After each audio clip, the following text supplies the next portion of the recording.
मुझे तेरी कसम, हम अपना फर्ज निभाएंगे।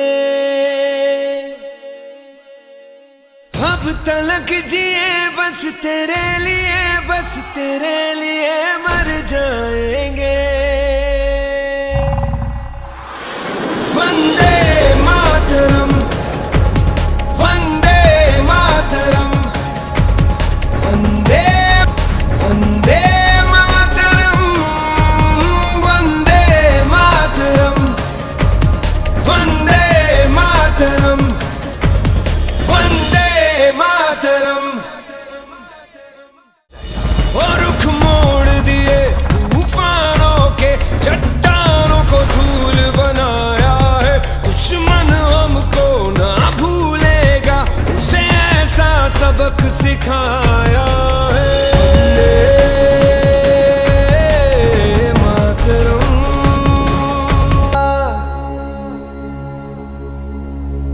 हम करना नहीं खोने का मेरे,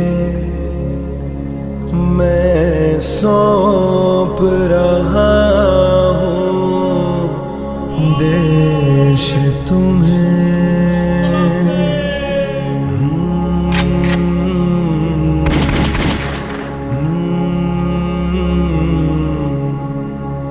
मिटने नहीं देना आने कभी,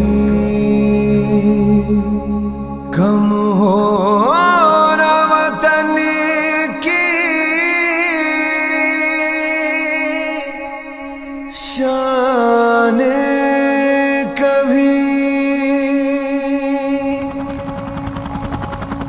वंदे मातरम।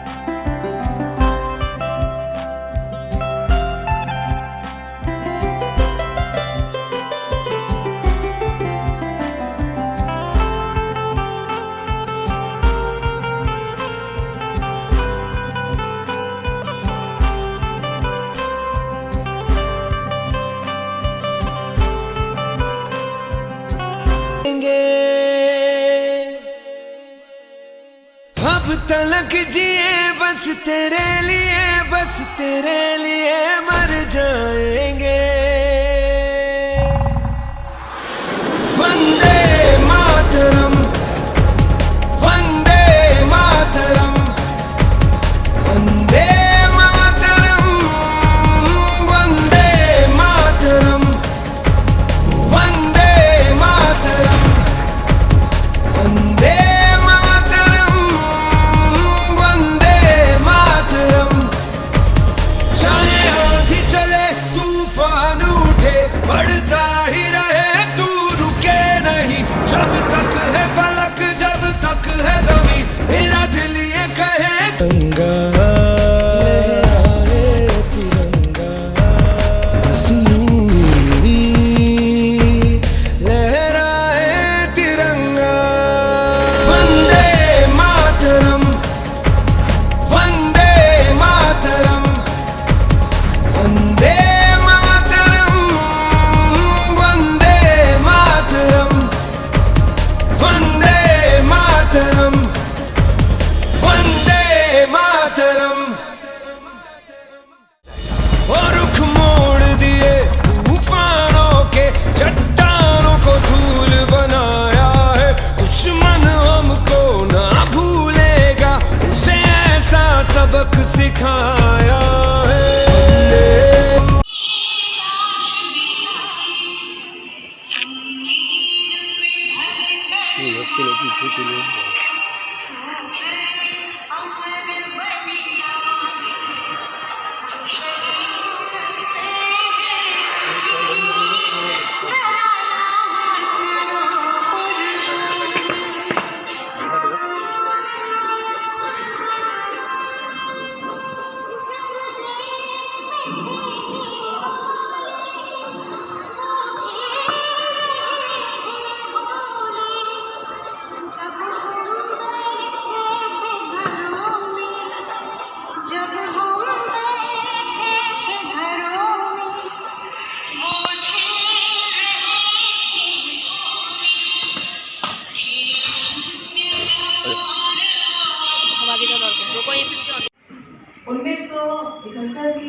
ऐतिहासिक जीत के नायक रहे भारतीय सेना के वीर सैनिकों के शौर्य और बलिदान को कोटि कोटि नमन करने के उद्देश्य से आज का ये एक विशेष आयोजन इस नरुकन्या महाविद्यालय के सभागार में आयोजित किया जा रहा है। सबसे पहले जोरदार तालियों से आज के इस कार्यक्रम के उद्देश्य के लिए ताली बजाएं उन सैनिकों के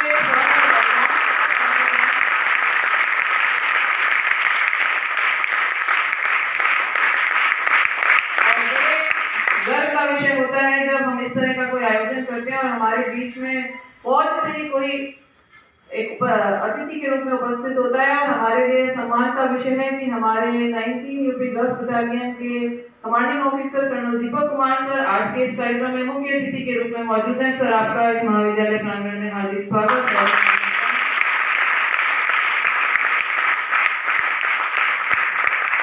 सबसे पहले मैं कार्यक्रम का विधिवत उद्घाटन करने के लिए दीप प्रज्वलन के लिए कर्नल दीपक कुमार सर अपनी प्राचार्य प्रोफेसर नंदा उपाध्याय जी को आमंत्रित करती हूँ कि दीप प्रज्वलन के साथ कार्यक्रम का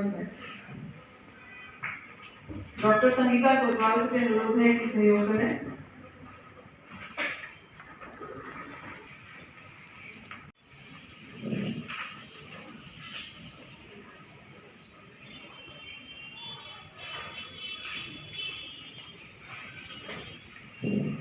ये दीप हमारे देश के वीर जाबाज सैनिकों के सम्मान में कि उनकी कीर्ति पताका सदैव यूं ही चारों दिशाओं में फैलती रहे। एक बार जोरदार तालियों से इस दीप प्रज्वलन और सैनिकों के सम्मान में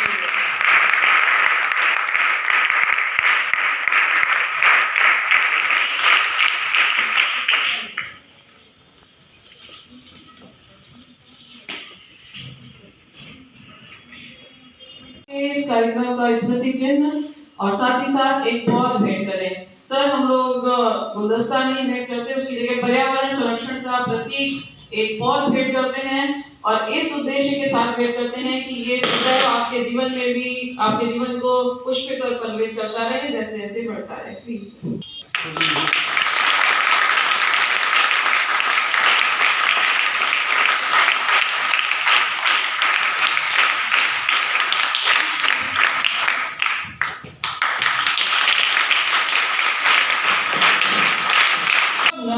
सैनिकों ने भारतीय सेना के समक्ष आत्मसमर्पण कर दिया।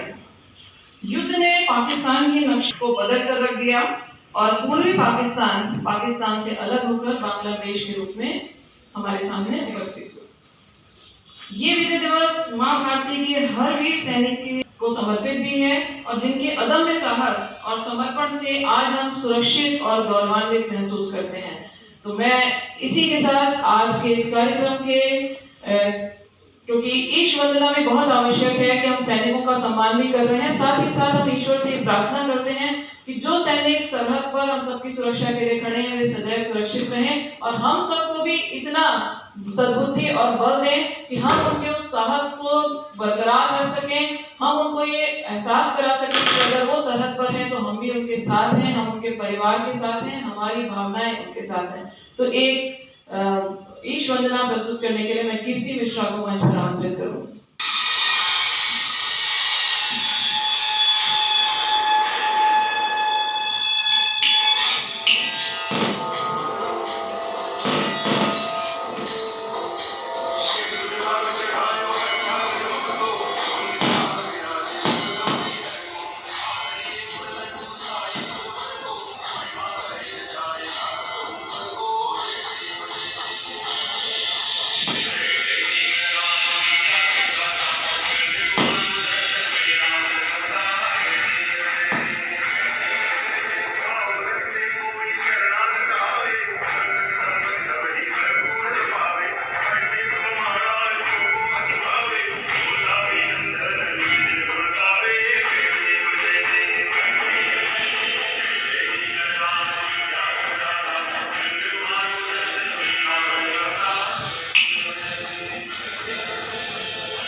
आंधी भी न रोक पाई जिनके चलते कदम, आंधी भी न रोक पाई जिनके चलते कदम, दरिया का मुंह मोड़ डाला हौसलों में था जिनके दम।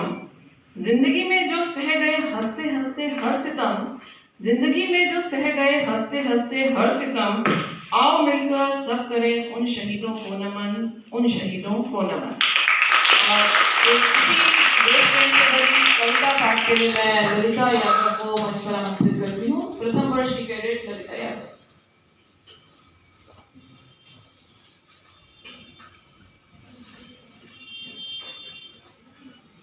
सुप्रभात।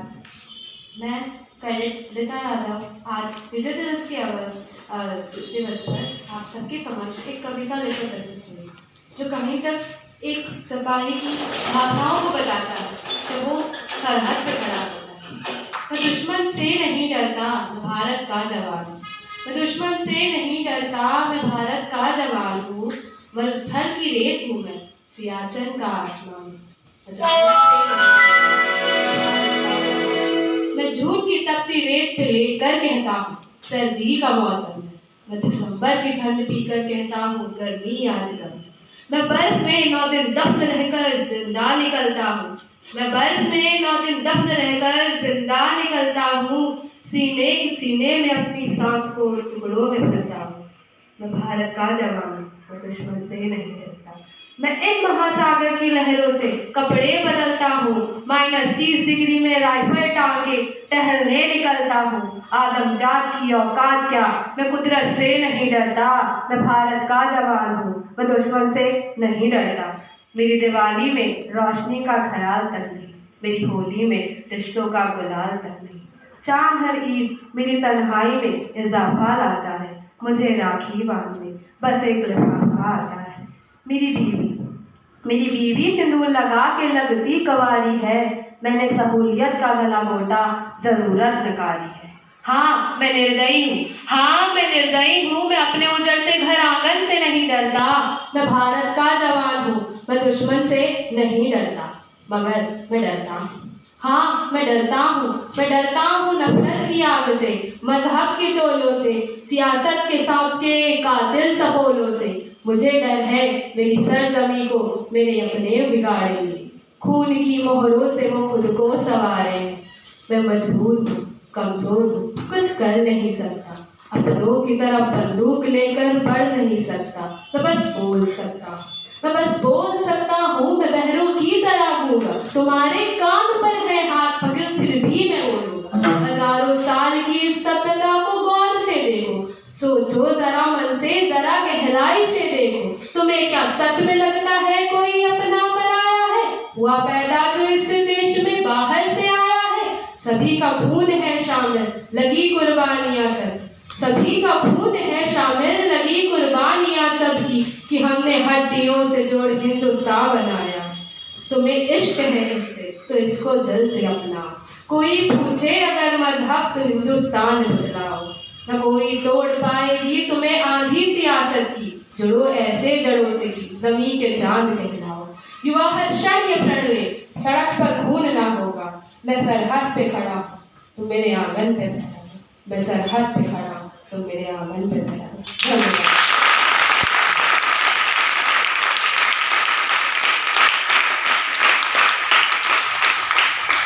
बहुत जोश से लबरेज कविता ललिता, बहुत बहुत शुभकामनाएं आपको।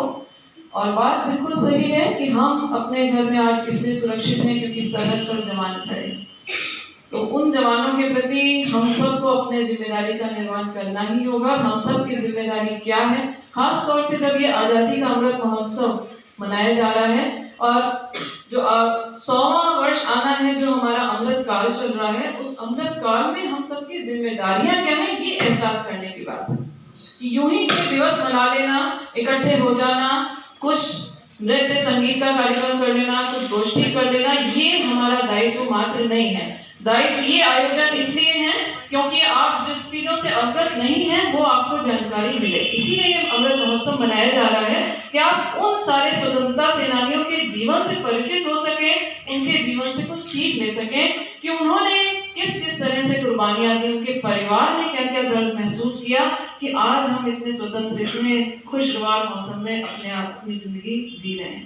तो हम सबका दायित्व अब क्या है? देश की एकता और अखंडता पर किसी प्रकार की आंच ना आने पाए, हम इन जाबाजों के जीवन से कुछ शिक्षा ले सकें और अपने देश को इस अमृत काल के दौरान हम किस तरफ दशा और दिशा में ले जाना चाहते हैं, ये हम सब को निर्धारित करनी होगी। और विशेष रूप से आप युवाओं को, जो मैं हमेशा आपसे कहती हूँ कि ये युवा ही हैं जो हमारे देश की दशा और दिशा बदल सकते हैं। आप, क्योंकि वही होता है ना, इतिहास उधर उड़ जाता है जिस ओर जवानी चलती है। तो आप पे दायित्व मुख्य रूप से है, आप जिस ओर चलेंगे हमारे देश की दशा और दिशा भी वैसी होगी। और अब क्योंकि आज का जो विशेष दिवस हम मना रहे हैं, इस पे इसकी पूरी जानकारी मुझे लगता है आज जितने बैठे हैं सब बच्चों को नहीं होगी, तो आप उससे परिचित हो सके कि हम ये दिवस आज मना क्यों रहे हैं, ये दिवस है क्या। तो इस विजय दिवस पर पूरा एक कंप्लीट वीडियो तैयार किया गया है कैडेट वसुंधरा गंगवार और तनु सारस्वत के द्वारा। मैं दोनों को आमंत्रित करती हूँ, आए और अपने प्रेजेंटेशन से हम सभी को लाभान्वित करें।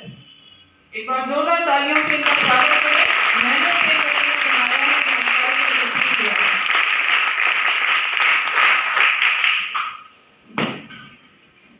Good morning, our respected COSO, respected Principal Ma'am, and our respected ANO Ma'am, and my fellow mates. Today, we all have gathered here on the occasion of 51st Vijay Diwas of 1971 Indo-Pakistan War. Through this PPT, I, Under Officer Vasundhara Gangwar and Corporal Tanu Saraswat will acknowledge you about the 1971 war, which is considered as one of the most prestigious war being fought by our Indian soldiers. 1971, a new nation is born. How a cloud of anguish made India help set a nation free. How a mighty set of heroes achieved India's greatest military. And Mukti Bahini fought side by side. How land, water, and air merged as one. So let us go back in time, remember and reignite the fiery embers. As we celebrate Swarnim Vijay Varsh.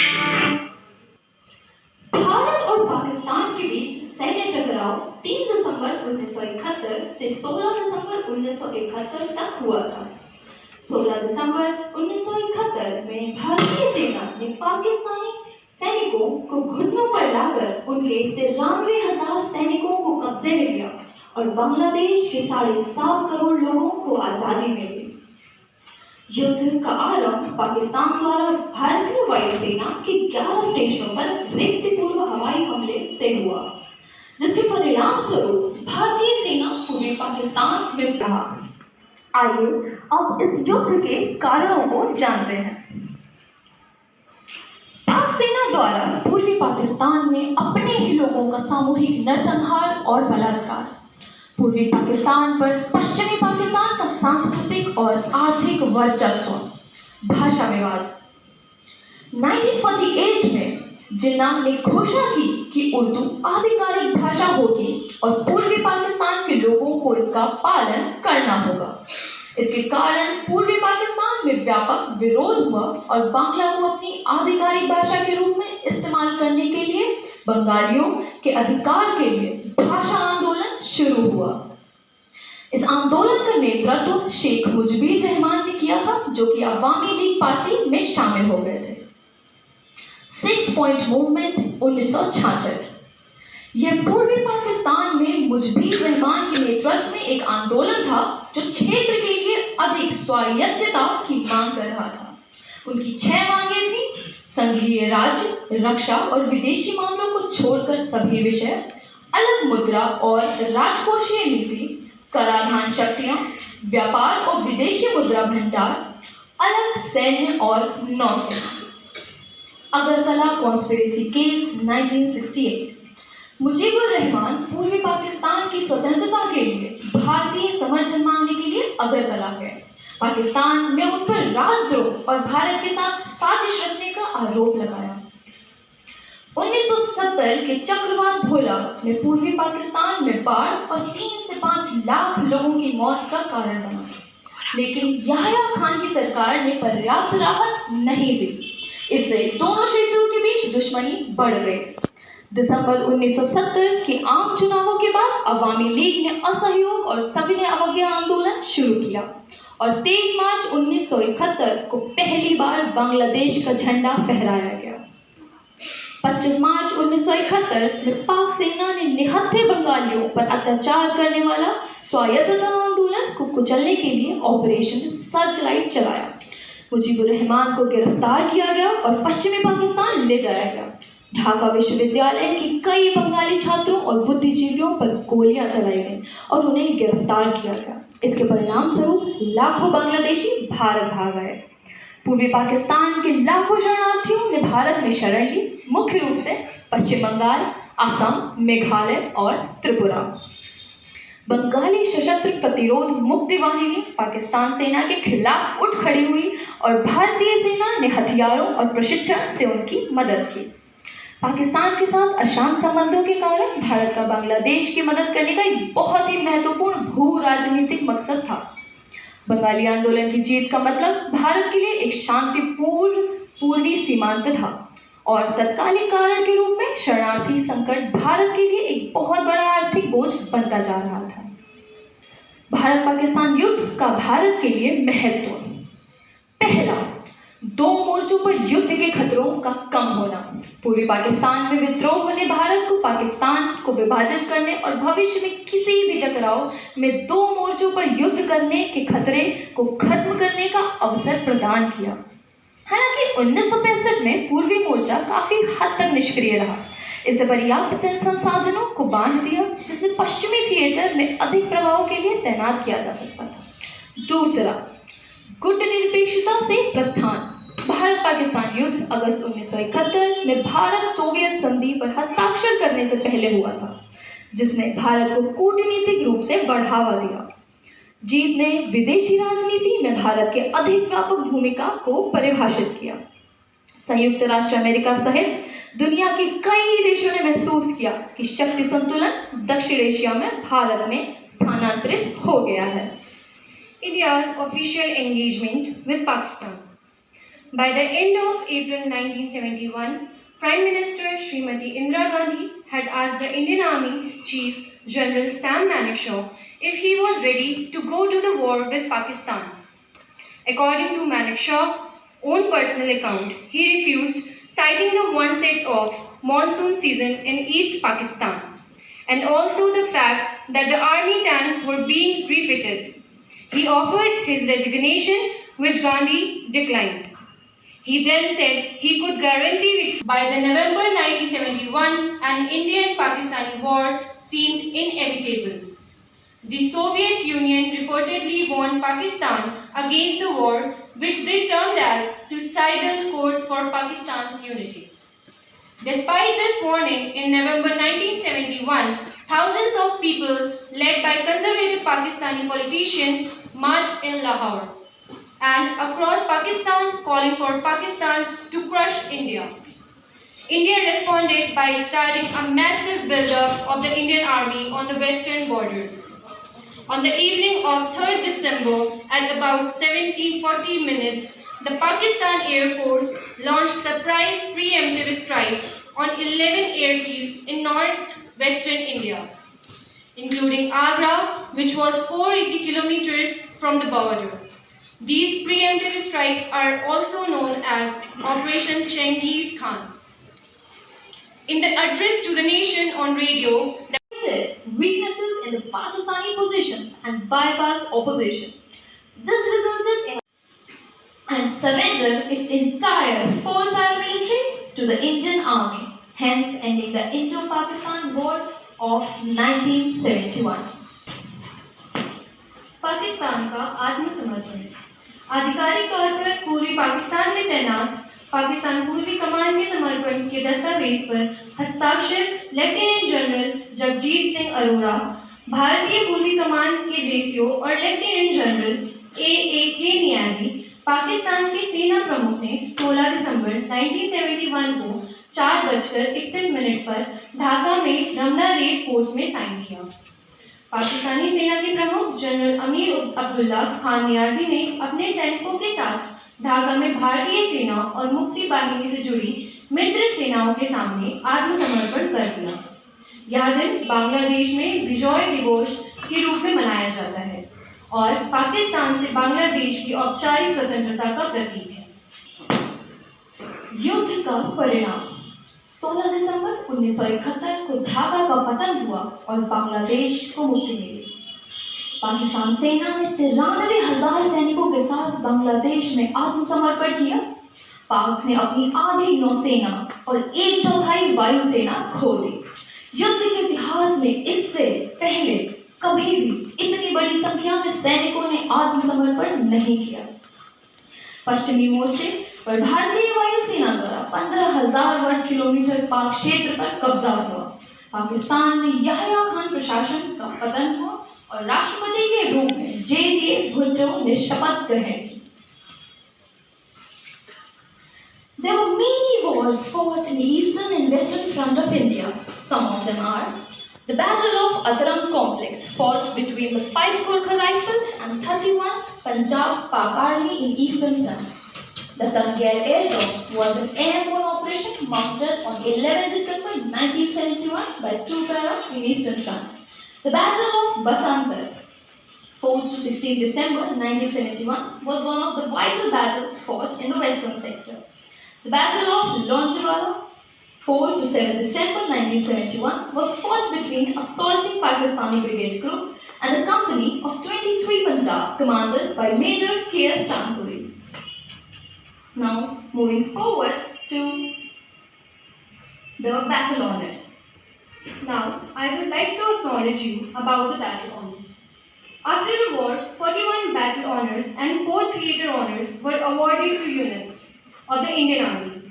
Notable among them are East Pakistan 1971 Theatre Honor, Sindh 1971 Theatre Honor, Jammu and Kashmir 1971 Theatre Honor, Punjab 1971 Theatre Honor, Basantar River Bogra Chacho Cham Defense of Punch, Dera Baba Nanak, Gadra City, Harar Kalan, Hili, Lonjewala, Parbat Ali, Pungli Bridge, Sehjra, Shinghu River Valley and Sylhet. Moving forward to the Gallantry Awards awarded to the heroes of India in 1971 war who brought victory for India and liberation for Bangladesh. For bravery, a number of soldiers and officers on both sides were awarded the highest Gallantry Award of their respective countries. Following are the recipients of Indian Award Param Veer Chakra. Lance Naik Albert Ikka, posthumously, Flying Officer Nirmal Jeet Singh Sekhon, posthumously, Major Hoshiar Singh, Second Lieutenant Arun Khetarpal, posthumously. Civilian Awards. R.M. Mujumdar, IUFS Officer, Second Indian Director General of the Indian Ordnance Factories. He was awarded the Padma Bhushan by the Government of India in 1973. In the civil service category for his contribution during the Indo-Pakistani War of 1971. O.P. Behel, an IUFS officer, former Additional Director General, Ordnance Factories and member of the Ordnance Factory Board, received Padma Shri in 1972 in the civil service category for his efforts during the war. You surrender or we vote you out. That's the message given by Field Marshal Sam Manekshaw. जिन्हें Sam बहादुर के नाम से जाना जाता है, भारत के सबसे महान सैन्य कमांडरों में से एक थे। मानेकशॉ को फील्ड मार्शल के रैंक पर पदोन्नत होने वाले पहले भारतीय सेना अधिकारी थे। मानेकशॉ ने 40 वर्षों तक सेना की सेवा की और युद्ध में भाग लिया। उनमें से कुछ हैं विश्व युद्ध 2, 1947 के भारत पाकिस्तान युद्ध, 1962 के भारत चीनी युद्ध, 1965 के भारत पाकिस्तान युद्ध और 1971 के बांग्लादेश मुक्ति युद्ध में भाग लिया। उन्हें 1942 में मिलिट्री क्रॉस, 1968 में पद्म भूषण और 1972 में पद्म विभूषण से सम्मानित किया गया। 1942 में बर्मा में जापानियों के खिलाफ सितोंग ब्रिज की लड़ाई में सन मानेकशॉ को 9 बार गोली लगी थी। उनकी मृत्यु हो गई होती यदि उन्हें उनके वफादार सिख अर्धली सिपाही शेर सिंह ने उन्हें अपने कंधों पर डॉक्टर के पास ले जाकर उनके घावों का इलाज न कराया होता। उनकी मृत्यु वेलिंगटन के सैन्य अस्पताल में न्यूमोनिया से हुई। उनके प्रसिद्ध उद्गारणों में से एक है, If a man says he is not afraid of dying, he is either lying or he is a guru. Now,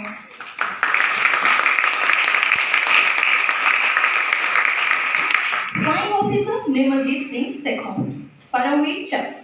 Flying Officer Nirmaljeet Singh Sekhon, Paramveer Chakra, 17 July 1945 to 14 December 1971, was an officer of the Indian Air Force. He was posthumously awarded the Paramveer Chakra, India's highest military decoration during wartime, in recognition of his lone defense of Srinagar Air Base against a Pakistan Air Force in raid during the Indo-Pakistani War of 1971.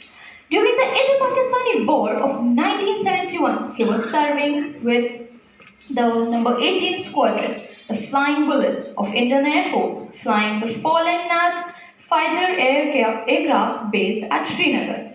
On 14 December 1971, Srinagar airfield was attacked by 6 Pakistan Air Force F-86 jet and 26 Squadron from PAF base Peshawar. As soon as the first aircraft attacked, Sekhon rolled for takeoff as number 2 in a 2-nat formation with Flight Lieutenant Ghumman in lead. In the ensuing air battle, Sekhon scored a direct hit on one Sabre and set another ablaze. Flying Officer Sekhon's remains as well as exact location of the crash site of his aircraft are still unknown. Lieutenant General Jagjit Singh Arora, Param Vishishta Sena Medal. Lieutenant General Jagjit Singh Arora, Param Vishishta Seva Medal, 13 February 1916 to 3 May 2005, was an Indian Army General Officer who was the General Officer Commanding in Chief, GOC Eastern Command, during the Third War with Pakistan in 1971. He organized and led the Ground Forces campaign in the Eastern Front of the war, which led to an overwhelming defeat of the combined Pakistan Armed Forces in East Pakistan that led to the creation of Bangladesh. As the General commanding the Indian and Bangladesh forces in the Eastern Theatre, General Arora received the surrender from the Governor of East Pakistan and Commander of Eastern Command of the Pakistan Army, Lieutenant General A.A.K. Niazi. Arora was honored with the Param Vishishta Seva Medal, the Padma Bhushan and Veer Pratik for his role in the war. After the retirement from the Indian Army, he joined Akali Dal and served as a member of parliament in the Rajya Sabha. Let those who come after see to it that these names be not forgotten. For they who at the call of duty left all that was dear to them, endured hardships, faced dangers, and finally passed out of sight of men in the path of duty and self-sacrifice, giving their lives that we might live in freedom. 1971 के ऐतिहासिक जीत के नायक रहे भारतीय सेना के वीर सैनिकों के शौर्य और बलिदान को कोटि कोटि नमन। जय हिंद, जय भारत।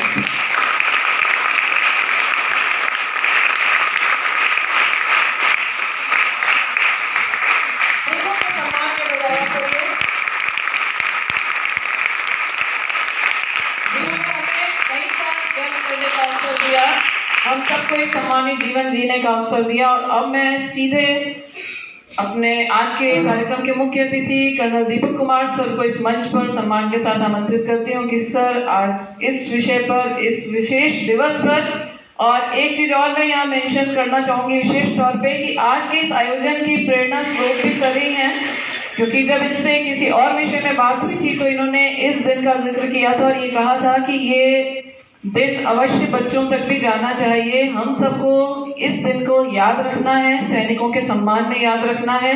और युवा पीढ़ी जब तक अपना इतिहास जानेगी नहीं, वीरों के बारे में जानेगी नहीं, तब तक वो अपने व्यवहार को भी बदल नहीं सकती। इसलिए मैं पूरे सम्मान के साथ एक बार कर्नल दीपक कुमार सर को आमंत्रित करती हूँ मंच पर।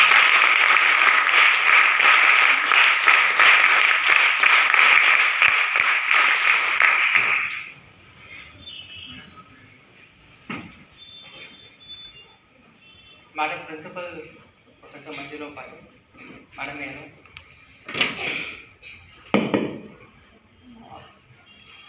जो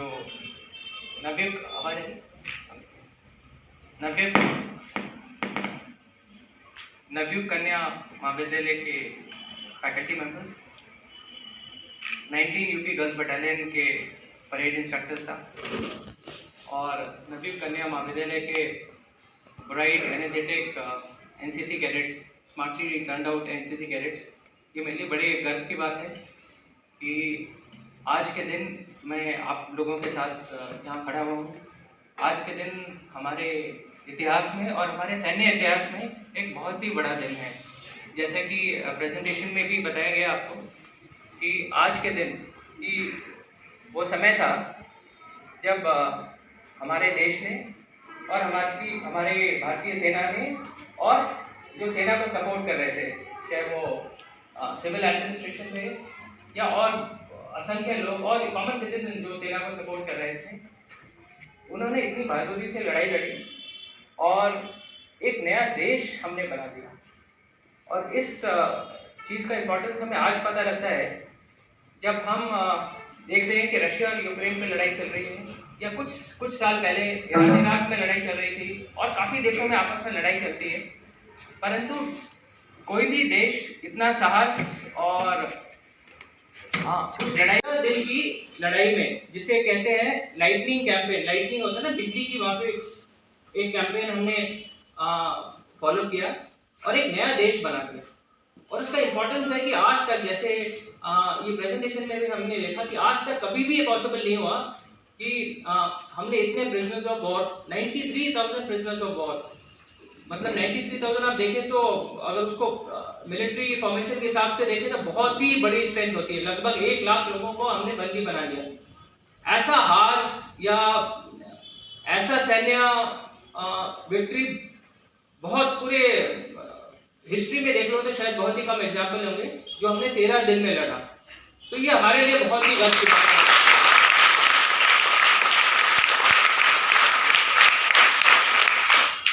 हमारे लिए, हमारे देश के लिए, और जो नए जनरेशन है, हम लोगों में से शायद कोई भी 71 में पैदा नहीं हुआ था, पर हम लोगों के लिए जब हम भी सुनते हैं, और ये मैं प्रेजेंटेशन देख रहा था, मुझे इतना गर्व लग रहा था कि हमारे जो प्रेडिसेसर्स थे, हमसे जो पहले जनरेशन थे या 1-2 जनरेशन पहले ने हमारे लिए कितना बड़ा इतिहास छोड़ के गए हमारे लिए, जिससे हमें गर्व होना चाहिए और हमें इसको और भी आगे बढ़ाने की कोशिश करना चाहिए अपने अपने छोटे छोटे तरीके से। जिस तरीके से हम अपने देश की सेवा कर सकते हैं और देश को और महान बना सकते हैं, उसके लिए हमें अपने छोटा छोटा एफर्ट लगाना चाहिए और प्रयत्न करते रहना चाहिए। बहुत ही अच्छा प्रेजेंटर ने बहुत ही अच्छी तरीके से बताया कि इंडियन आर्म फोर्सेस ने किस तरीके से लड़ाई लड़ी, जो यूनिटी ऑफ एफर्ट। इन्होंने इंडियन नेवी के ऑपरेशंस के बारे में बात किया, इंडियन एयरफोर्स के ऑपरेशंस के बारे में बात किया और इंडियन आर्मी के ऑपरेशंस के बारे में बात किया। और उन्होंने जो सिविलियन साइड से हमें मदद मिली इन ऑपरेशंस के बारे में, जो पॉलिटिकल लीडरशिप मिली, उनके बारे में भी बात किया। ये इस चीज़ को दर्शाता है कि जहाँ जिस देश में यूनिटी हो, जहाँ देश में हम यूनाइटेडली काम करेंगे, हमें हमेशा सक्सेस मिलेगा। और ये लड़ाई में ही नहीं, इसको अगर आप अपने किसी भी क्षेत्र में, अपने कार्य क्षेत्र में, अपने पढ़ाई के क्षेत्र में, अपने कैरियर में भी लाएं कि अगर हम यूनाइटेडली काम करें किसी चीज़ को ना, जो यूनिटी ऑफ एफर्ट होता है, जो एकता की जो शक्ति होती है, उससे बड़ी कोई चीज़ नहीं होती।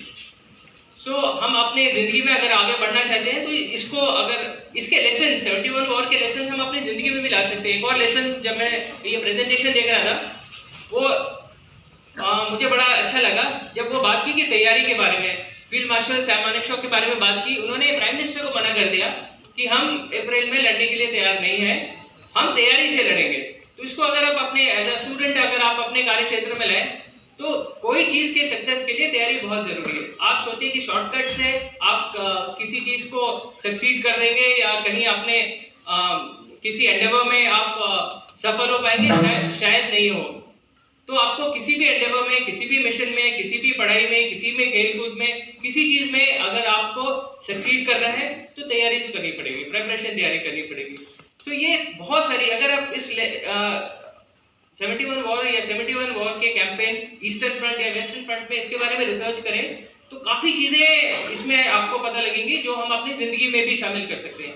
बहुत ही बेहतरीन ऑपरेशन था और जिस तरीके से जो समन्वय था हमारे आर्म फोर्सेस का, और आर्म फोर्सेस में भी आर्मी का, एयरफोर्स का, नेवी का, पैरामिलिट्री फोर्सेस का बहुत ही अव्वल दर्जे का, पुलिस का, सिविल डिफेंस का, एनसीसी कैडेट्स का बहुत ही अव्वल दर्जे का था। हम लोगों ने जिस तरीके से एक चक्रव्यूह को रचा और जिस तरीके से हमने पाकिस्तान को हराया, बहुत ही आप जितना पढ़ेंगे उसके बारे में आपको पता लगेगा कैसे हमारे, अगर आप इंडियन नेवी का कैंपेन को देखें, कैसे हमारे इंडियन नेवी के बोट्स के पास इतना एंड्योरेंस नहीं था कि हम कराची हार्बर तक जा सके।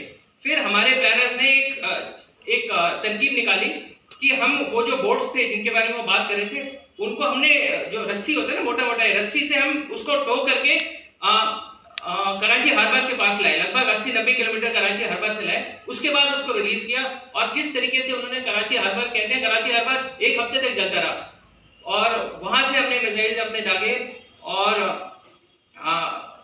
आपने किसी ने पाकिस्तान नेवल शिप गाजी की भी बात की और खैबर की बात की, वो बिल्कुल जमीन पे, अभी भी वो समुद्र में लेटे हुए हैं। हमने इस तरीके से किया।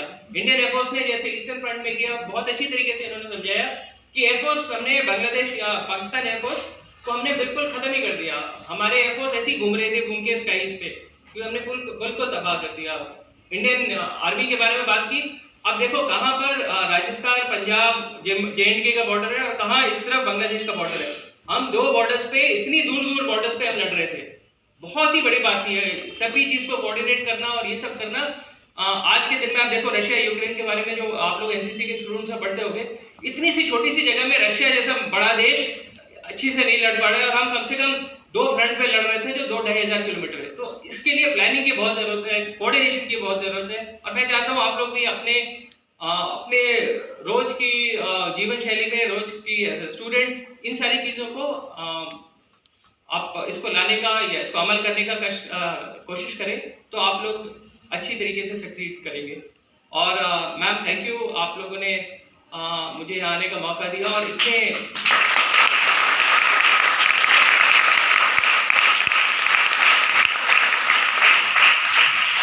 और हम सैनिकों को याद किया, ये हमारे लिए बड़े गर्व की बात है। और एक सैनिक के लिए अपने जब देशवासी अपने सैनिकों पे गर्व करते हैं, उससे बड़ा हौसले का कोई और उदाहरण नहीं होता।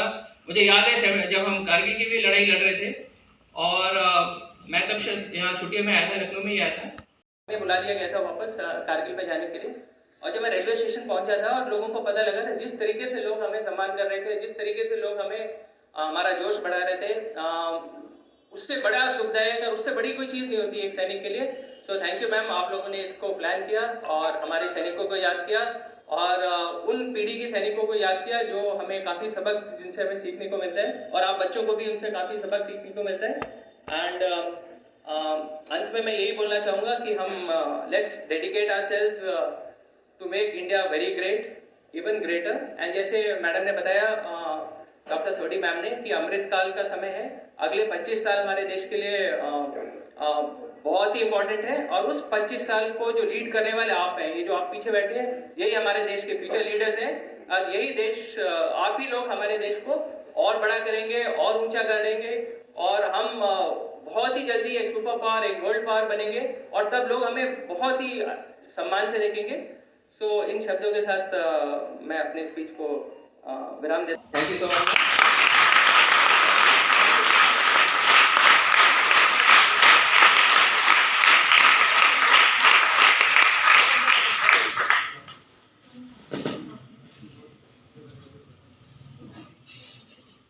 Thank you so much sir. और ये कैडेट्स के लिए भी बड़ा सम्मान की बात होती है कि उनको एक रिकॉग्निशन मिले। तो और सर के 2 की पॉइंट से अगर उसको आप सब खास तौर से मैं युवाओं की कैडेट्स की बात कर रही हूँ कि सर ने बहुत अच्छी बातें कही। शॉर्टकट कुछ नहीं होता जिंदगी में, शॉर्टकट से हम कुछ भी हासिल नहीं कर सकते। अगर हम प्लानिंग के साथ चलते हैं, हम लॉन्ग टर्म में अपनी चीज़ों को देख करके चलते हैं, तो हमारा भविष्य जो है वो एक उज्जवल हो सकता है। और दूसरा सबसे इम्पोर्टेंट जो इस युद्ध ने के दौरान हमने सीखा, एक तो ये सबसे कम समय का युद्ध था जिसमें इतनी प्लानिंग के साथ काम हुआ, और कोऑर्डिनेशन, आपसी तालमेल जीवन में, जो सर ने कहा बहुत सही बात है कि हम जीवन में जिस भी जगह पर है, जो हमारा कार्य क्षेत्र है, वहां पर हम जिम्मेदारी से और आपसी तालमेल के साथ, क्योंकि आज देखिए ना वैश्विक स्तर पर बहुत सारी समस्याएं तो केवल तालमेल की कमी के कारण हो रही। क्यों इतने सैन्य संघर्ष हो रहे हैं विश्व स्तर पर? ये सभी वसुधैव कुटुंबकम की भावना जो भारत लेकर चलता है, ये तभी आगे बढ़ सकती है जब हमारा आपसी तालमेल भी उतना ही अच्छा हो।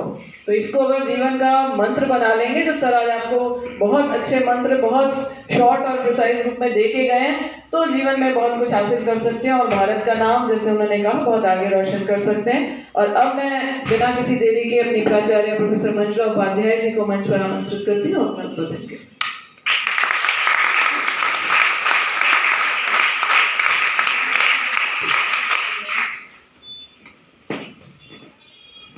Good afternoon everybody. विजय दिवस को आज हम मना रहे हैं और ये हमारे लिए गौरवशाली क्षण है। हमें भी बहुत सारी चीजें नहीं पता थी इस युद्ध के बारे में, और जब हमें पूरी प्रोसेस के बारे में, कितने लोग ने किस तरीके से युद्ध लड़ा, कितने स्तर पे लड़ा, आर्मी, एयरफोर्स और नेवल सब ने किस तरीके से कार्य किया, तो जैसा हमारे मुख्य अतिथि दीपक कुमार जी ने भी बताया कि कोऑर्डिनेशन की बहुत ज़रूरत है।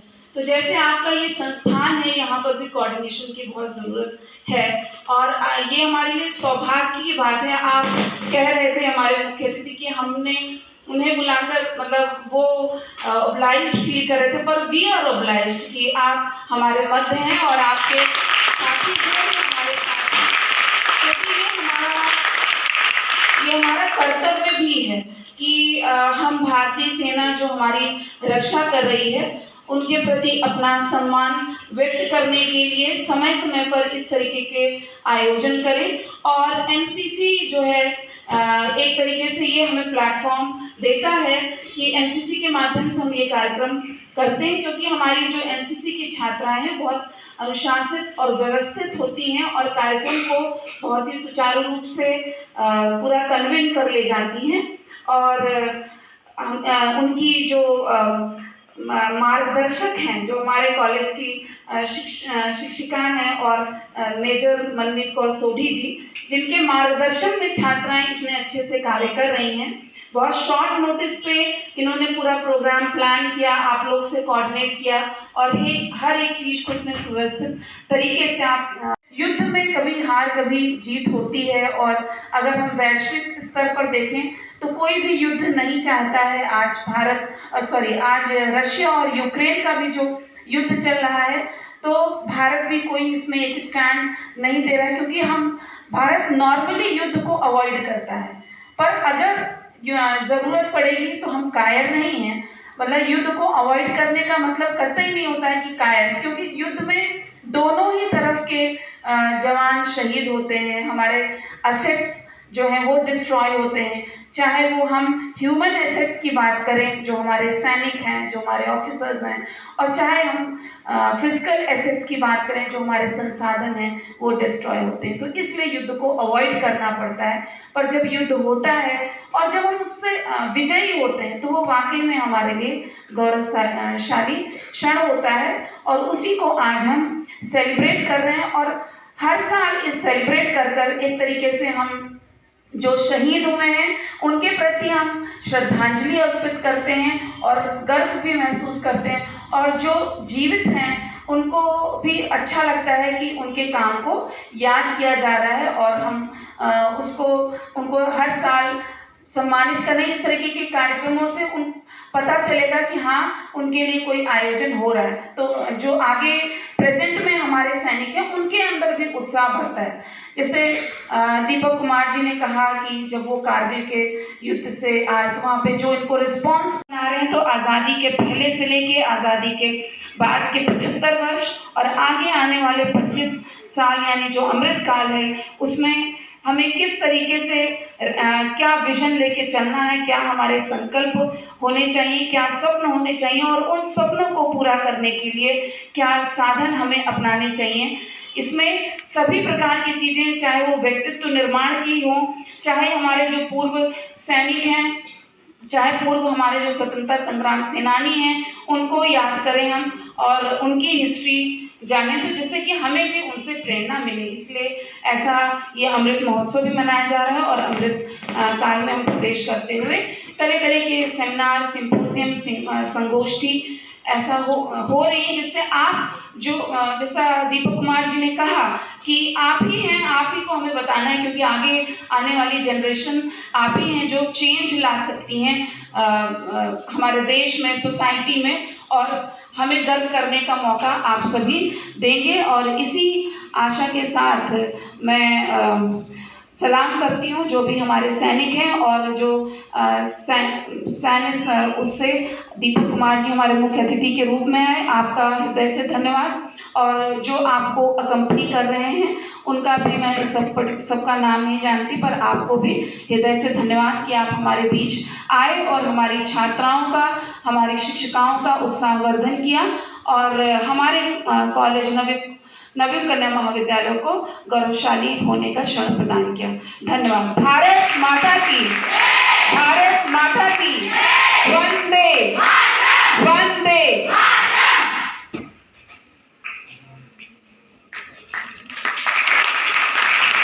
मिली और ना ही आज तक हम आज़ादी को बहुत आसानी से सहेज पा रहे हैं, उसके लिए बहुतों की जीवन का बलिदान हुआ है।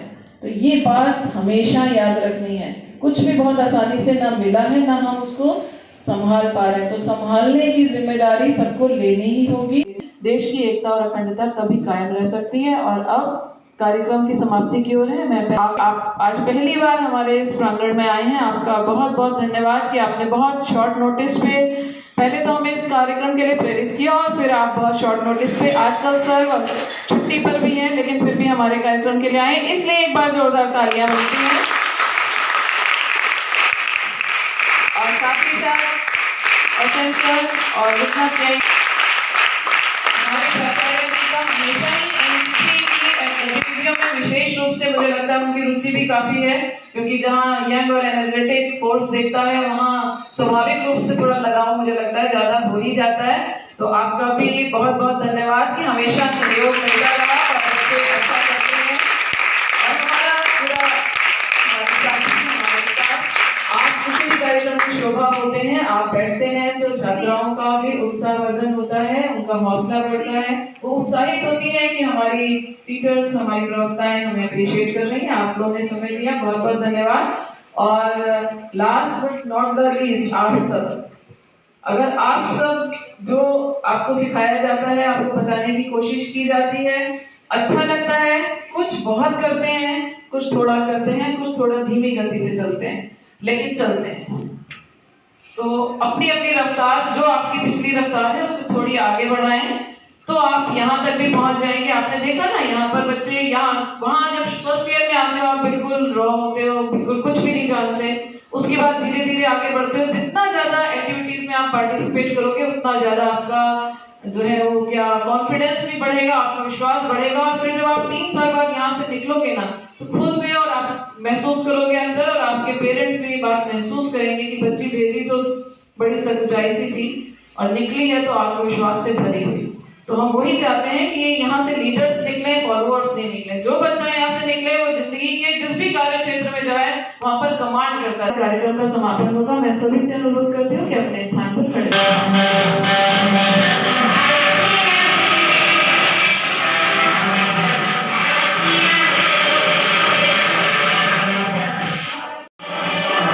अपनी मंजिल एक है, हम सब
कसम हम अपना फर्ज निभाए, अब तलक जिए बस तेरे लिए, बस तेरे लिए मर जाएंगे। वंदे मातरम, वंदे मातरम, वंदे मातरम, वंदे मातरम, वंदे मातरम, वंदे मातरम, वंदे मातरम। चाहे आंधी चले तूफान उठे, बढ़ता ही रहे तू रुके नहीं, जब तक है फलक जब तक है ज़मीं, मेरा दिल ये कहे कभी झुके नहीं। बस यूं ही लहराए तिरंगा, लहराए तिरंगा, बस यूं ही लहराए तिरंगा। वंदे मातरम, वंदे मातरम, वंदे मातरम, वंदे मातरम, वंदे मातरम, वंदे मातरम। और रुख मोड़ दिए तूफानों के, चट्टानों को धूल बनाया है, दुश्मन हमको ना भूलेगा, उसे ऐसा सबक सिखाया है। वंदे मातरम, वंदे मातरम, वंदे मातरम, वंदे मातरम, वंदे मातरम, वंदे मातरम, वंदे मातरम, वंदे मातरम।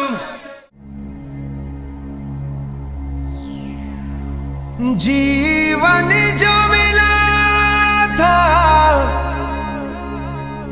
हमको ये, वो देश पे हमने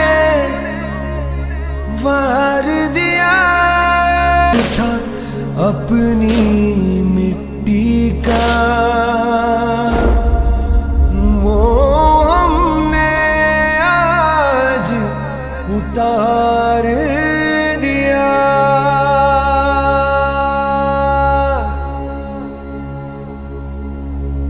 हम करना नहीं खोने का मेरे, मैं सौंप रहा हूँ देश तुम्हें।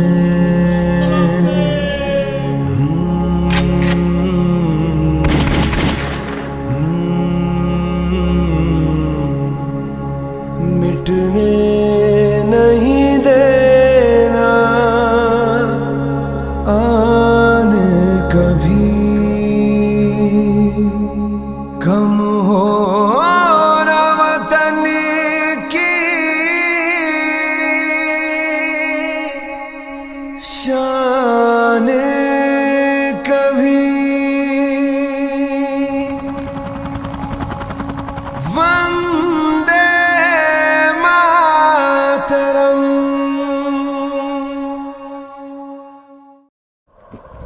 ऐ मेरे वतन मुझे तेरी कसम, हम अपना फर्ज निभाएंगे, अब तलक जिए बस तेरे लिए, बस तेरे लिए मर जाएंगे।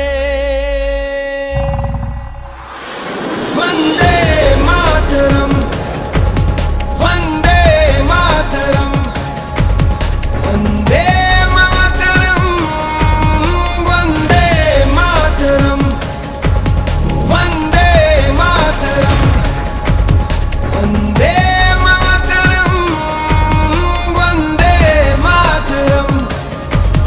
चाहे आंधी चले तूफान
जीवन जो मिला था हमको ये वो देश पे होने वार दिया।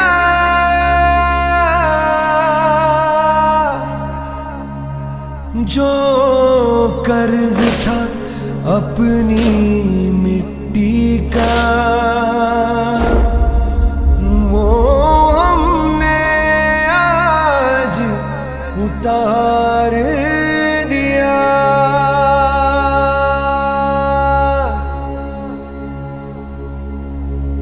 हम करना नहीं खोने का मेरे मैं सौंप रहा हूँ देश तुम्हें।